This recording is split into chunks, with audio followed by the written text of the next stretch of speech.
এটি সমুদ্রপথে নৌবাহিনীর জাহাজ।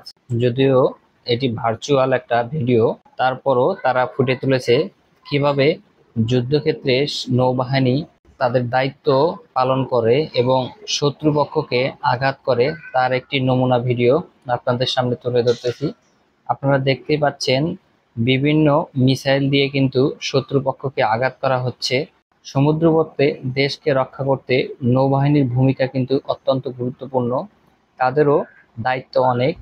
তারা বিভিন্ন জাহাজ থেকে তাদের শত্রুকে মিসাইল দিয়ে আক্রমণ করে ধ্বংস করতে চেষ্টা করে এবং সেই অনুযায়ী তারা কাজ করে, যাতে সমুদ্রপথে তারা যেন দেশকে রক্ষা করতে পারে। কেননা সমুদ্রপথে খুব সহজেই কিন্তু একটা প্রতিপক্ষের দেশকে সহজেই ঘায়াল করা যায়। শুধু যুদ্ধক্ষেত্রেই নয়, যুদ্ধক্ষেত্র ছাড়া বাংলাদেশের সামুদ্রিক সীমানা, উপকূলীয় সম্পদ ও সামুদ্রিক সম্পদ রক্ষার দায়িত্ব নৌবাহিনী পালন করে থাকে।